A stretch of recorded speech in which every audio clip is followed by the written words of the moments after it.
Enemy design is a really interesting topic, and while it can have a ton of depth and a ton of variance, in this video I wanted to talk about one particular part of enemy design that isn't often spoken about but is really important, and we'll look at a couple of really good examples.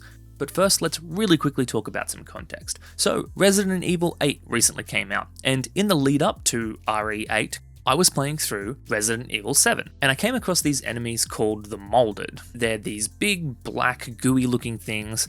One of the interesting things about them is their movement. They flail and lean over and do all these crazy things, and it makes them really, really difficult to shoot. Frustratingly so, to the point where I actually just ran past a bunch of them in certain sections of the game and completely avoided actually engaging with the combat. And this reminded me of the idea of tracking. We're going to come back to Resident Evil VII a little bit later to expand on these thoughts. But what is tracking in enemy design? It's really difficult to find a name for this concept, but I've heard of it described as tracking. You can imagine if you type that into Google, you get no helpful hits because that word is used in so many different contexts, including within games everywhere. You could probably wrap it into many different kinds of enemy design. Tracking is basically the player's ability to track the enemies and deal damage to them when the enemy presents an opportunity. Enemies should be designed with at least some opportunity for the player to deal damage to them. Designing enemies that can be damaged is part of good enemy design. This may seem super obvious. Enemies need to be damaged, of course. And if we look at a context like hand-to-hand melee combat, it's gonna be one of those things we're pretty familiar with. Pauses, wind-ups, tells, recoveries, they're all part of a good close quarters combat system. And you've probably noticed them all over the place when you've been playing through video games. Enemies either just before or just after an attack will leave time for the player to get in and damage them. It gets a little bit less obvious though when you move to ranged combat. It feels a little bit less natural or intuitive to program an enemy to make themselves vulnerable, maybe by jumping out of cover.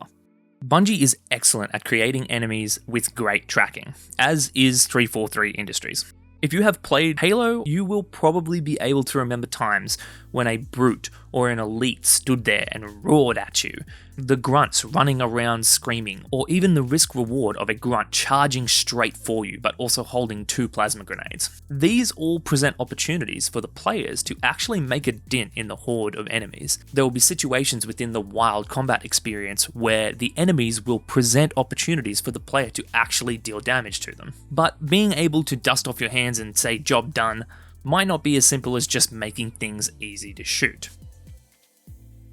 The developers of Fortnite found an interesting quirk in their AI relating to this idea of tracking.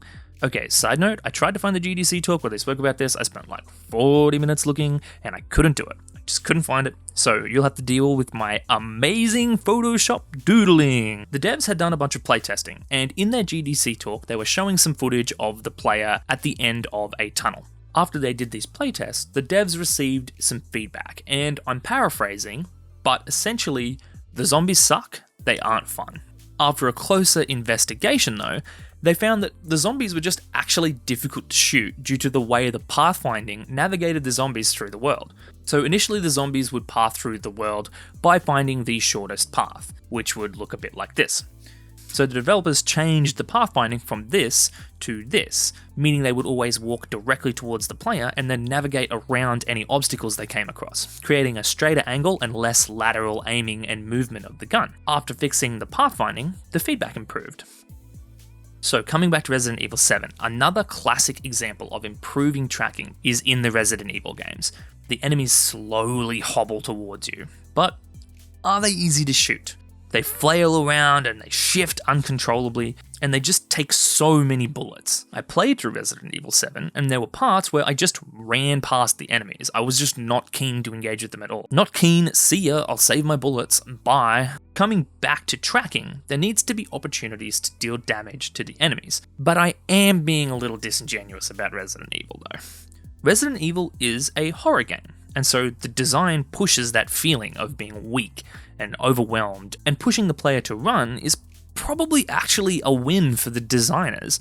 The feeling that no matter how many bullets I drive into these guys, they still keep coming. I only have so many resources to begin with. that creates tension and a sense of hopelessness, which in a horror experience is what you're going for. So Resident Evil actually represents a case where the designers are deliberately making the enemy tracking worse in order to achieve the desired game feel. And of course, Resident Evil also provides more technical ways to create a power fantasy and conserve resources, making the option of just emptying bullets en masse not viable. It forces the player to think outside the box.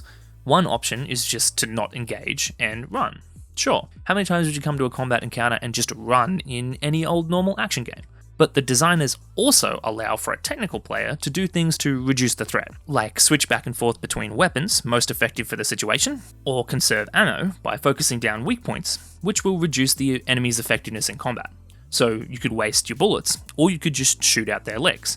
A great example of this is in Resident Evil 4, where Chris has a kick maneuver he can do. So if you stun the enemy by shooting them in the legs, you can get in close and kick them. Emptying bullets into them will waste your resources, but does allow you to stay at range. That's why it's good to keep this idea in mind, but also to play with it to really find what your game needs. Here's a playlist of 1-minute game design tips. If you found this video interesting, they are bite-sized versions of videos like this. Make sure you subscribe, and thanks for watching.